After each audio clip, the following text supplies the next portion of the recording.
I'm a dog lover.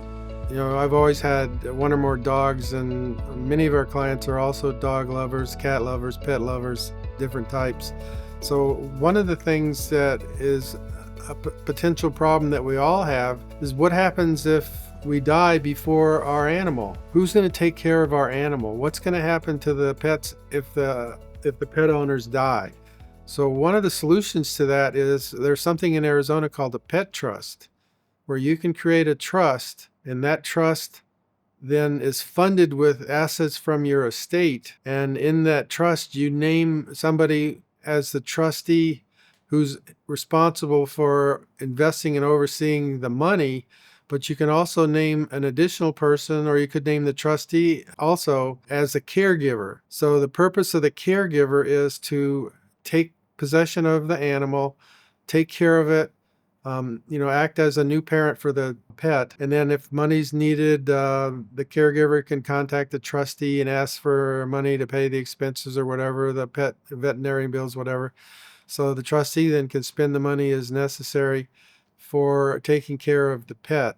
So it's a very common thing to keep or to have a pet trust where you provide money to your loved animals if something happens to you. Now, there was a famous case of a woman in New York who was a multimillionaire, and she actually created a pet trust, and she left $10 million in her pet trusts for her pets.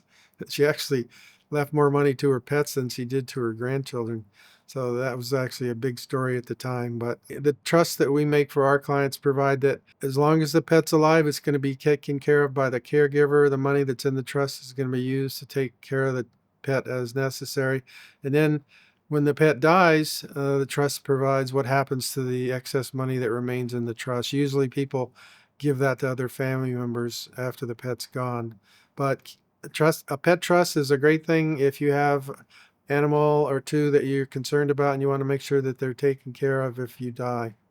Okay, now in the trust agreement, the trustee is a key person because that's the person who's in charge of the caregiver. Now, you could name the trustee as the caregiver, but usually people don't. They have somebody who's responsible for the money and responsible for managing the caregiver. Because what if the caregiver is not doing a good job? Then that caregiver needs to be fired and replaced. And so in our pet trust agreement, we give the trustee the power to hire and fire caregivers because you want the trustee to monitor the caregiver and make sure that the caregiver is doing a good job.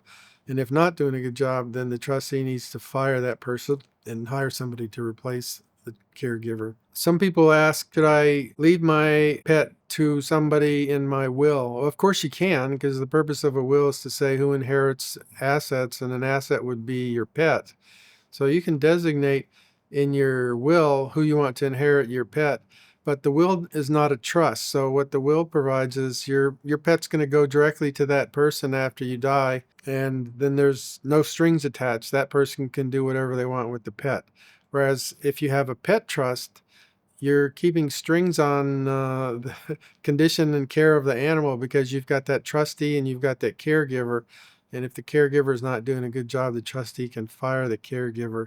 So you got to decide, do you want to have strings on the person who takes care of your pet or not? If you don't want the strings, then just give the pet away in your will. If you want the strings, then do a pet trust. Now, if you have one or more pets and you don't designate in your will or your trust who inherits those pets if you die, that can potentially be a problem. First problem is who's going to take the animal.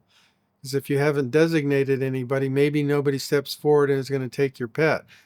But the other issue is if you designate somebody, then at least you know, and if you talk to them in advance, you know they're going to take care of your animal.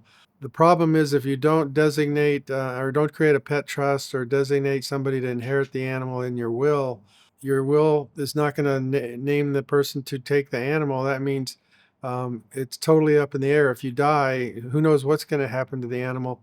Pretty much anybody in your family might claim it, or who knows? It's just the type of asset that can easily disappear. Somebody can show up at your house, grab the animal, and take it, and nobody knows what happened to it.